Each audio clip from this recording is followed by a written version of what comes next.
A single question lingers in the hush of ancient libraries. What if the real words of Jesus aren't in the Bible we know? Picture a torch-lit corridor in a crumbling monastery. Dust motes drift through the air, and every breath feels charged, like you're walking the threshold between history and heresy. At the end of the hall, a monk's shaky hand reaches for a hidden scroll wrapped in faded linen, the Gospel of Thomas. This isn't another Life of Christ tale. There are no shepherds or shepherding, no miracles for the crowd, only short, punchy sayings that land like lightning bolts. When you bring forth what is within you, what you have will save you. Simple words, yet they cut straight to the heart. Salvation isn't up in heaven, it's already inside you. Whispers of this text spread among early Christian communities. Some found its message electrifying, a direct line to the teacher's true intent. But others felt an undercurrent of danger, an invitation for every believer to look inward rather than kneel at an altar. Fast forward to a grand synod in Rome. Gold-gilded bishops in ornate robes gather under soaring arches. The Gospel of Thomas lies open before them, each phrase a challenge to the growing authority of the Church. Would they allow a scripture that puts personal revelation above clerical decree? By the end of the council, a decision is made. The scroll is condemned, consigned to the shadows. Its pages vanish into secret vaults, its teachings branded unorthodox, its voice silenced for centuries. But why? What stirred such fear that the Vatican, custodian of Christian truth, declared this gospel too volatile to endure? Over the next few minutes, we'll step behind those vaulted doors, listen in on the hushed debates, and uncover how a handful of terse sayings dared to reshape the landscape of faith. You'll see how power, fear, and the promise of inner awakening collided, and why the Church chose to bury the Gospel of Thomas rather than embrace its radical invitation. Ready to lift the veil on this forbidden text? Let's begin. Imagine you're walking in a sun-baked desert, the air shimmering off the sand. You stumble across an old jar half buried in dirt. Inside are fragile scrolls written in a language you don't recognize. That's exactly what happened in 1945, when some Bedouin shepherds near Nag Hammadi, Egypt, unearthed a collection of ancient writings, including the Gospel of Thomas. Unlike the Gospels you've heard before, this one isn't a story of miracles or long sermons. It's 114 short sayings, little sparks of insight. One moment it feels like a friendly nudge, where there are 3, I am there. The next like a challenge, if you bring forth what is within you, what you have will save you. Scholars got excited. Some believed these were Jesus's private words, meant only for a select few. Others saw something more daring, a faith that didn't need grand buildings or powerful priests. Instead, every person held the key to their own spiritual door. So why did the early Church leave these sayings out? At a big council in 325 AD, bishops were picking and choosing which texts counted. A book that told people to look inside themselves? That threatened the very idea of church authority. Better to keep it hidden. Over the centuries, fragments of Thomas circulated quietly among small groups, Gnostics, mystics, even Renaissance thinkers. They passed the sayings by candlelight, sharing them in secret. Yet the Gospel of Thomas never made it into the official Bible. It stayed labeled heretical and stored away in dusty vaults. Today, its words still ripple through spiritual circles. You'll find echoes in mindfulness teachings, in poems, even in modern meditation practices. That little jar in Egypt reminded the world of a different way to connect with the divine, one that starts inside each of us. Next, we'll step into the streets and marketplaces of first-century Syria and Egypt to see how the Gospel of Thomas first took shape, and why its beginnings remain a fascinating mystery. Think back to the eastern shores of the Mediterranean around 100 CE. Ports like Tyre and Caesarea buzzed with activity, boats docking, merchants haggling, travelers swapping news. Among them were people who had walked with Jesus. They carried his short, powerful sayings in their heads and hearts. One of these followers was Thomas, sometimes called the Twin. Stories say he journeyed east, all the way to Syria and maybe even India. Wherever he went, he shared those quick, pointed phrases he'd heard, lines meant to stir something inside you. At roughly the same time, small groups in places like Alexandria were hungry for more than the stories about miracles. They wanted Jesus's own words. By lamplight, they met in secret rooms. Someone would read a saying in Greek. Another would jot it down in Coptic on a fresh piece of papyrus.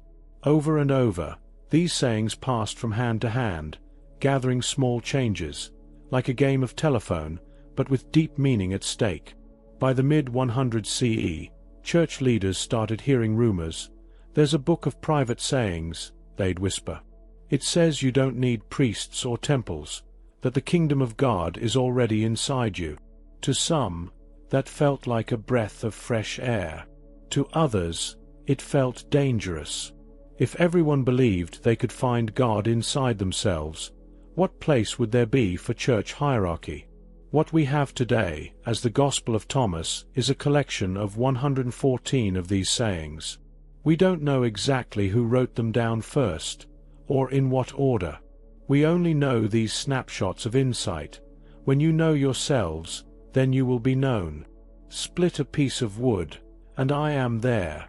There's no story, no timeline, just moments meant to wake you up. And it's those moments that made church authorities uneasy. They favored texts that pointed to organized worship and clear leadership. A book that said spiritual power was inside each person.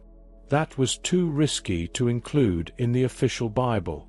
In the next section, we'll dive into those hard-to-swallow truths, the ideas in Thomas that rattled the church and landed the gospel in shadow. Let's keep this simple. The Gospel of Thomas isn't about faraway miracles or complicated ceremonies. It's a collection of quick, powerful lines that flip everything we think we know upside down. First, it says God isn't some remote figure up in the sky. Instead, God lives inside you. One of the sayings goes, "The kingdom of God is within you." That means you don't need to travel to a fancy church or wait for a priest. You can find the divine spark right in your own heart. Second, it hints that the world we see isn't the whole story. It talks about hidden forces shaping our lives, what later groups called archons.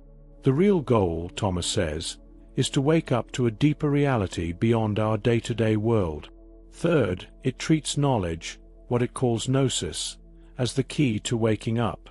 You're not saved by following rules or attending rituals. You're saved by understanding yourself. As one saying puts it, when you know yourself, you will be known. That idea cuts out the middleman. No priests, no bishops, just you and your own insight. Finally, Thomas doesn't give special status to any one group. He tells stories that include women, children, outsiders. Everyone has equal access. For example, there's a line where Peter complains about Mary, and Jesus replies that she can become male in spirit, meaning she can step beyond social labels. It sounds odd, but really it's about shedding limiting roles so you can see the bigger picture. Put it all together, and you have a message church leaders found dangerous. A gospel that says, you don't need institutions to meet God. You don't need elaborate rituals. You don't have to rely on anyone else's authority. You just trust your own inner knowing. That's why it got banned. Its very simplicity and its challenge to power made the Gospel of Thomas too unsettling for the early church to handle. Thomas didn't just teach the Gospel of Thomas. He lived it. Every word was a step he took in his own journey, a reflection of his way of being in the world. In the early hours of the day, before the sun had risen, Thomas would sit in stillness. He didn't rush to pray or to think about the day ahead. He simply sat, his hand resting over his heart, his breath steady. For him, the kingdom wasn't some distant place. It was right there, within him. Every morning, he would quietly remind himself, "The kingdom is within me." This wasn't just a saying. It was a truth he felt in every cell, in every moment of calm before the world awoke. When the noise of the world crept in, Thomas paused. He didn't react in haste or let the world rush him into action. When the pressures of life pressed down, he would stop and ask himself, what is the deeper truth here? He understood that beneath the surface of every situation, there was a hidden layer. It wasn't about solving the problem immediately. It was about creating a space for understanding to emerge. In that pause, he found clarity. Thomas didn't look to others for answers. When faced with a choice, he didn't seek counsel from the crowds or follow the opinions of the many. He trusted the quiet voice within him. Before making any decision, big or small, Thomas would ask, "What feels true to me?" And he would follow that inner wisdom, no matter how unconventional it seemed. For Thomas, truth wasn't about conformity. It was about listening to the soul's voice that speaks in whispers, not shouts. He practiced reflection with intention. Every week, Thomas would find a saying or teaching that spoke to his soul. He didn't just read it and forget it. He wrote it down, kept it close. It was his personal anchor, a reminder that the kingdom wasn't far off. It was already present in his life. Each time he looked at it, he would ask, "How does this truth live in me right now?"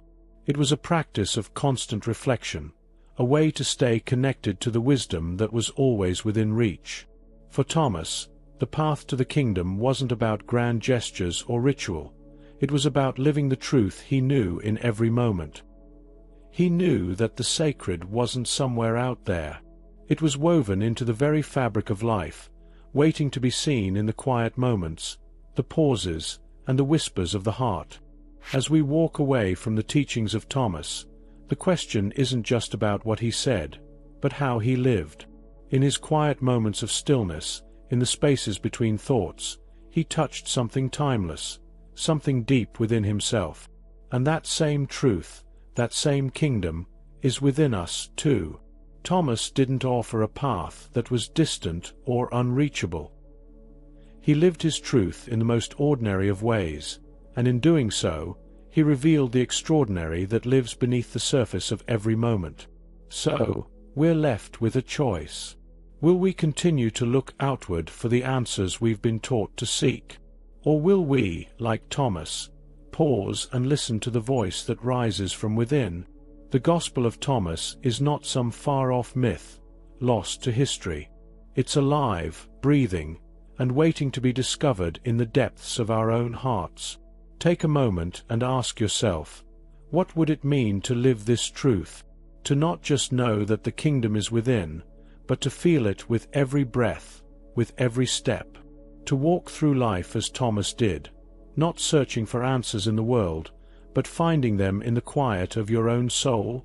It's a call to something deeper, a reminder that we've always had the power to awaken what's inside us. The Gospel of Thomas invites us into a mystery that is both ancient and present. It's a doorway, waiting to be opened. And as you stand before it, you realize that the path is already within you, just as it was within Thomas.